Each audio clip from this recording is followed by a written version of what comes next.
다른 자에게 주지 아니하리라. 아멘.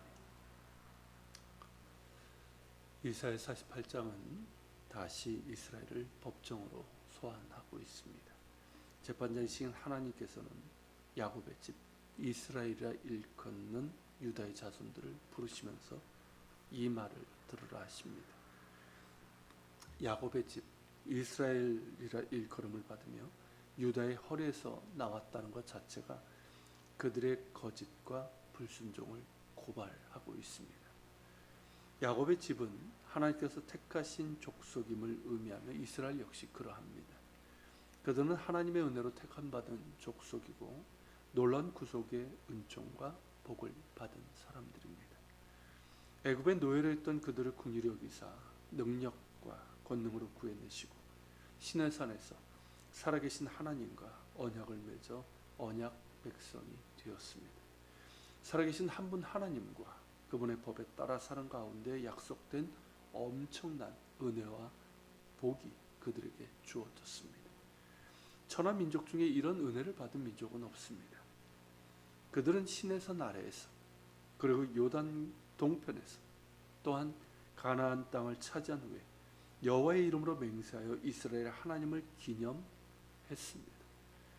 그 이후에도 매 안식일과 절기 때마다 그리고 중요한 사건 때마다 여호와의 이름으로 맹세하여 이스라엘의 하나님을 기념했습니다.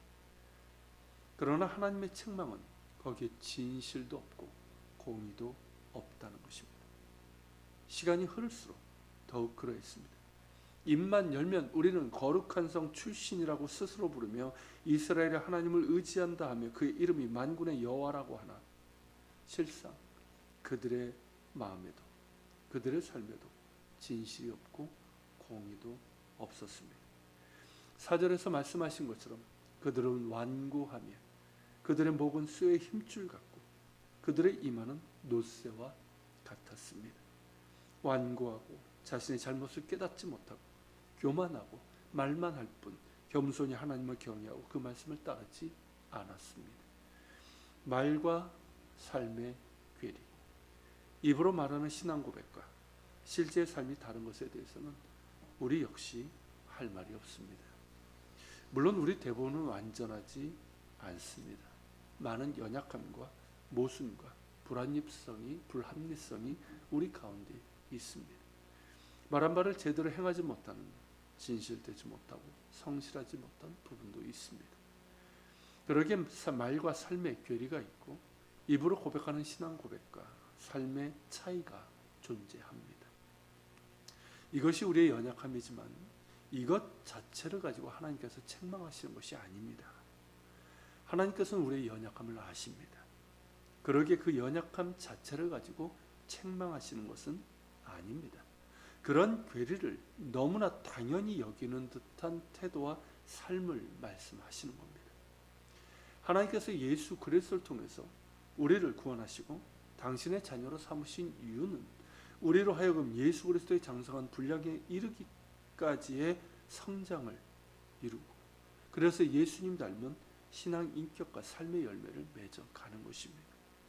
그 열매 중심에는 사랑이 있습니다.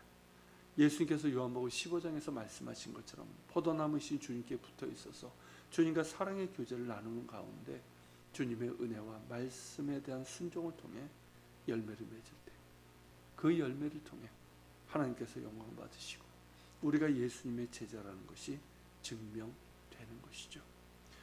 그렇게 조금씩 우리의 신앙 고백과 삶이 성장하는 가운데 일치를 이루어 가는 것, 이것을 원하시는 것입니다. 사도 바울이 말한 표대, 즉 자신의 신앙과 사역과 삶의 목표라고 했던 것 역시 이것입니다. 예수 그리스도를 더욱더 알아가고 주님과 동행하는 가운데 주님을 닮아가는 것, 주님 닮은 열매를 맺는 가운데 장차 부활하신 주님 앞에 서는 것, 이것이 바울의 평생의 목표였고 이를 위해 바울은 중단 없이 달려갔습니다. 지금 하나님께서 우리에게 진정 바라시는 것이 바로 이것입니다. 특히 방향을 잃은 한국 교회를 보시며 바라시는 것은 말만 잘하고 겉으로는 보이는 자기 만족의 종교 행위가 아니라 살아계신 하나님을 향한 진실한 믿음과 겸손한 순종을 통해서 다시금 예수님을 바라보면서 예수님을 닮은 신앙 인격과 삶의 열매를 맺어가는 것입니다. 하나님께서 이스라엘에게 원하신 것은 진실과 공의였던 것처럼 우리에게도 진실과 공의를 원하십니다. 우리 가운데 너무나 많고 익숙한 위선과 거짓을 회개하고 하나님보다 높이고 사랑하는 우상들을 제거하고 하나님께서 주신 것을 마치 자신이 이룬 것처럼 마치 자기 것처럼 여기는 악독한 교만과 반역적인 불순종을 회개하고 돌이켜야 합니다. 지금 한국교회 위기를 말합니다.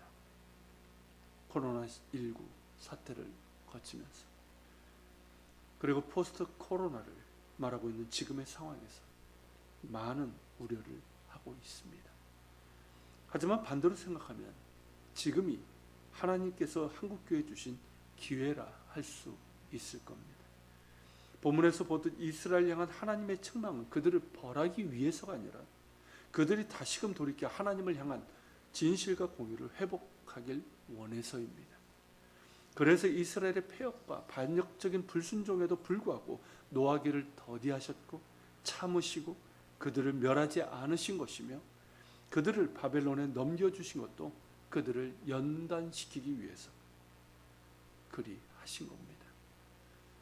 그리고 그들을 다시 일으키실 것입니다. 그들을 회복시켜 다시 시온으로 돌아오게 하실 것입니다. 이 일을 위해서 고레스를 택하시고 바벨론을 멸하실 것입니다. 이 모든 일을 계획하시고 당신의 종들에게 말씀하시고 말씀하신 바를 이루시는 하나님이십니다.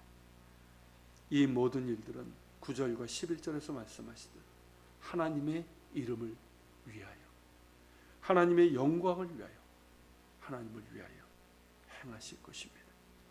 이 모든 일을 이루시기 전에 이스라엘이 다시 돌이켜 하나님을 향한 진실과 공의를 회복하기를 원하시는 그 하나님이시기에 선지자들을 통해서 이리 말씀하시는 겁니다.